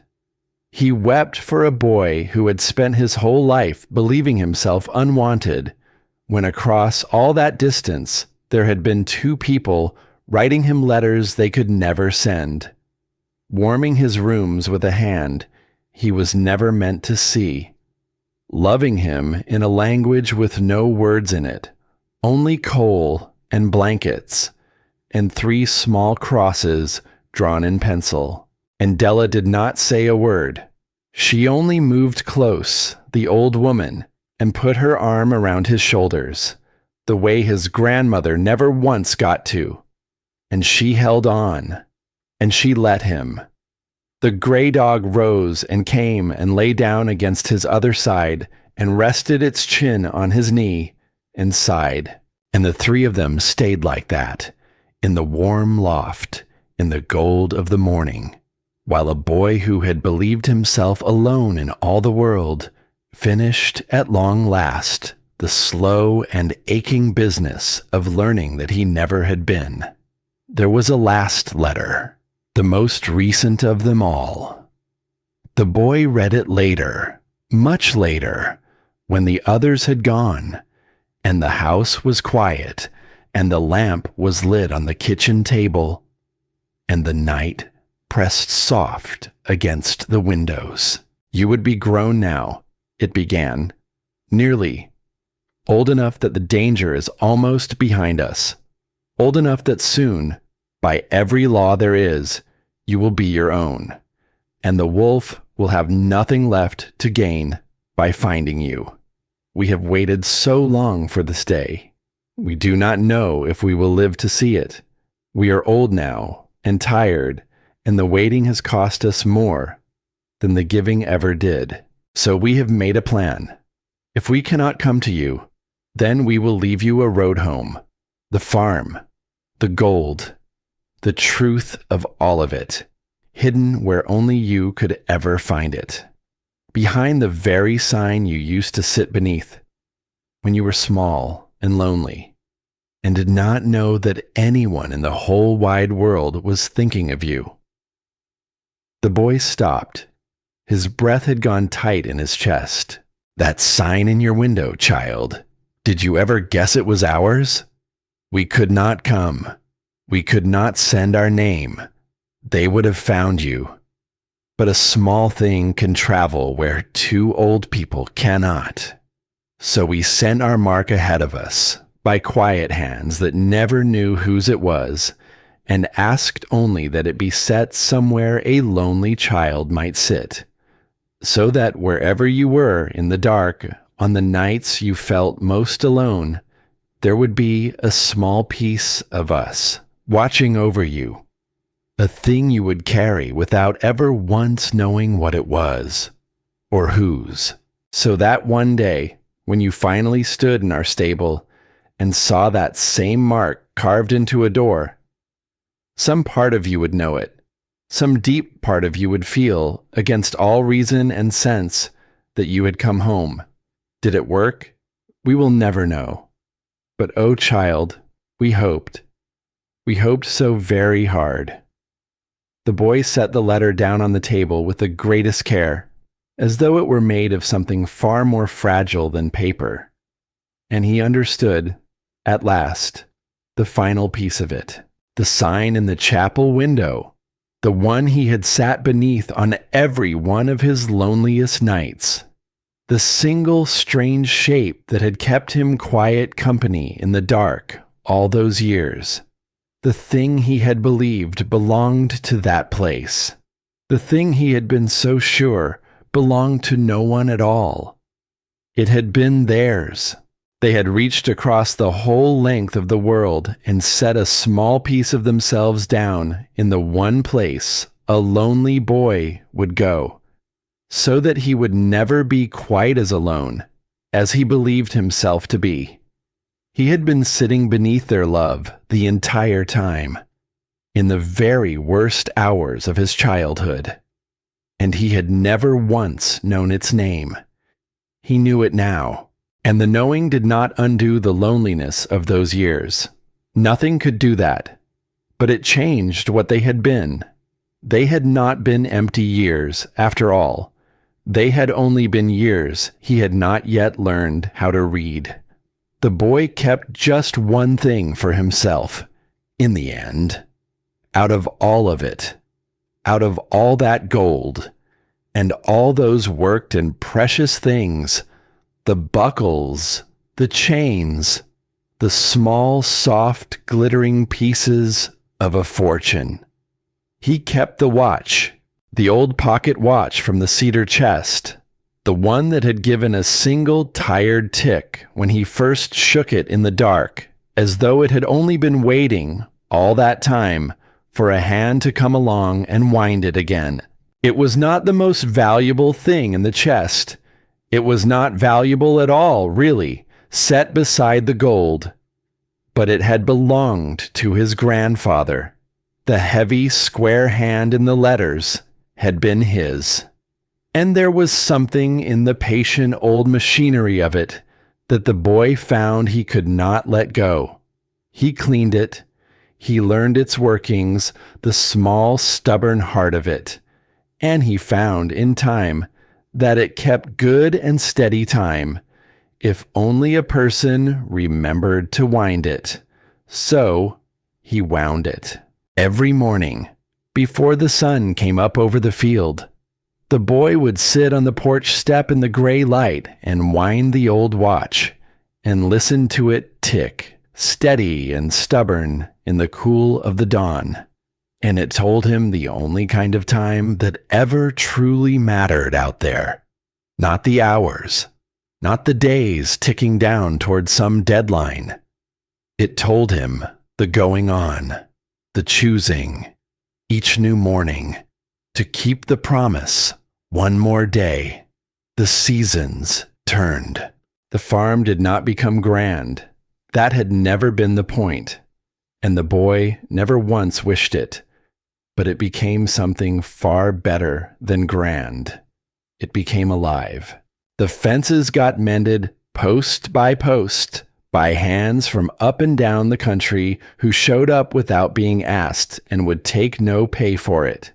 The fields, slowly, season by season, came back to themselves. The house stopped sagging quite so badly at the shoulders.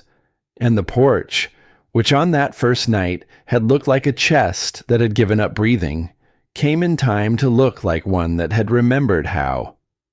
Drawing its breath in, letting it out, holding life again. And the gold did the only thing the grandmother had ever wanted it to do. It moved. It moved into seed, and roofs, and debts paid quiet in the dark. It moved into a young woman with a steady mind and steady hands who got the chance to go and study the soil so that one day she might come back and tell the whole country what its ground was hungry for. It moved into a ramp built up to a porch so that a man with a hard limp could sit in the evening sun without the struggle of the steps. It moved the way water moves, the way grace moves, never staying long in any one hand, always flowing on toward the next person who was beginning to go under. And the boy who had walked off a truck one cold evening believing he belonged to no one in all the world came slowly to belong to all of it. He was not alone anymore. That was the heart of it. The widow came most mornings, with her stick and her dog and her pot warm on the stove, and the two of them would sit and not say much, the way real family never needs to. The woman who had once kept the wolf's crooked books kept the boy's honest ones now, square and true, and counted the people first, always, just as she had sworn she would. And the country itself, all those weathered faces from the yard, became a thing the boy belonged to, and that belonged to him. A family far larger than blood, stitched together not by name, but by something older and stronger than any name, by kindness given and never once collected, by debts marked again and again in a careful slanting hand, paid in full. On the quietest evenings, the boy would walk out to the north field, where it had all begun, where the 3 crosses marked the old tree, and the low rise, and the lightning split post, and the flat stone lay level with the grass, with the broken horseshoe burned into its face. He had brushed that stone clean the first week, and he had found, carved shallow beneath the horseshoe, words his grandparents had set down years before, and told to no living soul. He would kneel by it sometimes, in the last of the light, and read them again. Trust is what we build. When we refuse to count only what shines, and the boy would stay there a while in the cooling evening with the old watch ticking in his pocket, and the gray dog somewhere out in the grass, and the lights of the farmhouse glowing warm behind him. He had come to this place looking for the answer to a question he had carried his whole life. Why him? Why leave him anything at all? He had the answer now. It was not because he was special, or chosen, or owed. It was because two people, long ago, had decided that the worth of a life is not measured in what it gathers to itself, but in what it passes on. And they had spent everything they had, including the long years they might have spent holding the grandson they loved, to leave him not a fortune, but a way of being in the world. A promise, waiting, patient, in the dark, for someone stubborn enough, and lost enough, and lonely enough, to come at last and finally keep it. The wind moved through the tall grass, the way it had that very first night, but it did not sound like whispering anymore. It did not sound like far-off voices the boy could not quite understand. It sounded now like the field simply breathing, like a place at rest. The boy rose from beside the stone. He put his hand in his pocket and felt the steady tick of the old watch against his palm, patient and stubborn, going on and on and on.